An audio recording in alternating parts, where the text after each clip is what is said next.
जो पटवारी हैं किसी से छुपा नहीं कि किस प्रकार से धड़ल्ले से लोगों का पैसा लूटने का काम कर रहे हैं। तो एक पटवारी की भी वीडियो जो है वो अब सामने आई है, जो हमने एक नंबर दिया था कि जहां इस प्रकार की कोई आपको सरेआम जो ये लोगों की जेब काटने का काम कर रहे हैं, तो उसी के साथ साथ एक वीडियो और हमें मिली है एक पटवारी के खिलाफ जो कि सरेआम वसूली करके लोगों से और अफसर को पैसे देने का काम कर रहा है।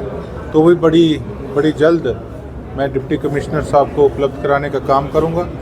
और डीसी ऑफिस से भी एक व्यक्ति अभी डीसी साहब ने उनको हटाने का काम किया है, जो कि लिप्त थे किसी मामले के अंदर, और सुनने में आया था कि 5 लाख रुपए की उन्होंने कहीं ना कहीं से रिश्वत ली थी। तो डीसी साहब ने भी उस व्यक्ति पे जो उनके ऑफिस में नियुक्त था उस पर एक्शन लेने का काम किया है। इसके लिए डीसी साहब की मैं सराहना करता हूं और यही उम्मीद करता हूं डीसी साहब से कि अब हम इस मुहिम को मध्यम नहीं पड़ने देंगे, बल्कि अब इसका भ्रष्टाचार पे हम अपना शिकंजा जो है वो कस के रखेंगे। और कहीं ना कहीं जो नशे के खिलाफ मैंने लोगों से अनुरोध किया था कि इनकी वीडियो आप ज़्यादा से ज़्यादा डालें, उसमें उनका नाम भी गोपनीय रखा जाएगा। तो एक ये टीम वर्क है, अकेला एक इंसान कुछ नहीं कर सकता, सबको मिलके इस सिस्टम के अगेंस्ट जो गलत चल रहा है उसके अगेंस्ट लड़ना होगा। और आप देखें कि अगर हम सभी एकजुट होके यहाँ पे भ्रष्टाचार की कमर तोड़ेंगे तो हमारा सिरसा का नाम हरियाणा के अंदर आज भी आपने देखा कि एक प्रकार से पहले नंबर पे आ रहा है। और उसके बाद तहसीलदारों पे किस प्रकार से सरकार की तरफ से एक्शन लिया जा रहा है वो किसी से छुपा नहीं हुआ। तो हम अब इस मुहिम को आगे बढ़ाने का काम करेंगे। और एक जैसे हम कहते हैं ना, क्लीन सिरसा ग्रीन सिरसा तो प्रशासन के लोगों ने, नगर परिषद ने और जिला परिषद ने, इन सब ने मिलकर बनाना है। उसमें हम अपने प्रयास जारी रख रहे हैं। और एक जो क्लीन सिरसा करना है, क्लीन केवल एक सफाई के साथ नहीं होगा, क्लीन बल्कि इस तरीके से भी होगा जब हम भ्रष्टाचार की कमर तोड़ने का काम करेंगे। देखिए, यही विचार है कि हमें इन चीज़ों पे और गंभीर रूप से आगे अपनी रणनीति बनानी होगी। जब हम गंभीरता से इन चीज़ों को लेंगे तभी कहीं जाके ये चीज़ें रुकेंगी। नहीं तो आप देख लीजिए कि कितने समय से धड़ल्ले से तहसीलदार ऑफिस के अंदर पैसे लूटे जा रहे थे लोगों से, लेकिन उस पर कोई किसी प्रकार का एक्शन नहीं था।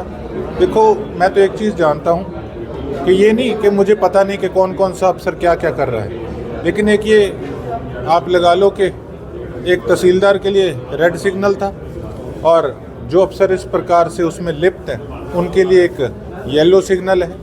अगर अपनी इन हरकतों से बाज आ जाएंगे तो रेड जोन में जाने से बच जाएंगे, नहीं तो कोई नहीं बचा सकता। उसके साथ साथ कुछ मेरे साथी जो सोचते हैं कि ठीक है कहीं ना कहीं से मलाई खा लेंगे, तो मेरे लिए सबसे पहले अपनी इमेज है, अपनी रेपुटेशन है।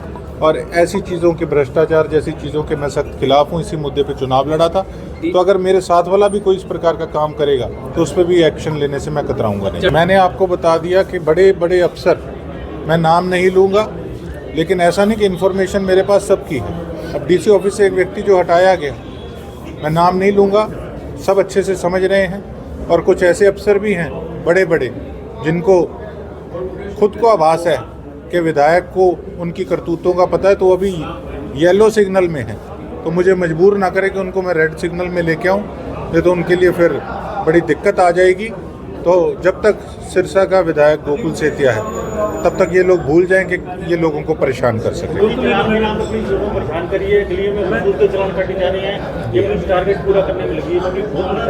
देखिए, मैं एसपी साहब से इस बारे में मैं बात भी करूंगा और इस पे जो भी है, देखो अगर कोई काम पुलिस प्रशासन कर रहा है नशे को रोकने के लिए तो उसमें हम लोगों को बाधा भी नहीं करनी चाहिए। लेकिन हाँ, अगर कहीं धक्का हो रहा है कि गलियों में घुस के किसी प्रकार से अपना एक टारगेट पूरा करने के लिए ऐसी चीज़ें चल रही है तो उन पर रोक लगनी चाहिए।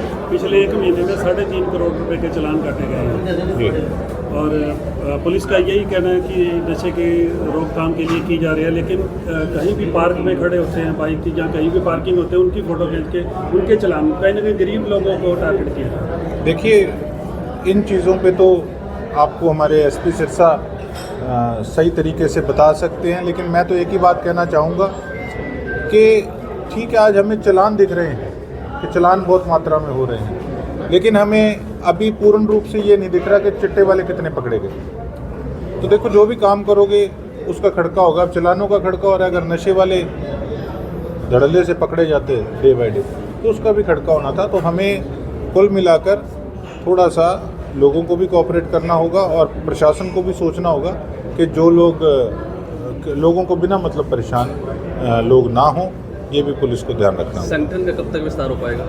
संगठन का जी हमने तो अपने अपने व्यूज़ दे दिए, अब तो हाईकमान ने देखना है कि कब तक वो अपना निर्णय देते हैं। दिल्ली भी आप गए थे, मुलाकात आपकी कहीं हुई वहाँ पे? नहीं, दिल्ली तो कोई मीटिंग वगैरह नॉर्मल होती है तो करके जाते हैं। कोई विशेष तौर पे मेरी कोई ना तो उस प्रकार की कोई संगठन में मैं पार्टी का सदस्य ज़रूर हूँ, लेकिन संगठन का काम है, उन्होंने अपने हिसाब से करना है।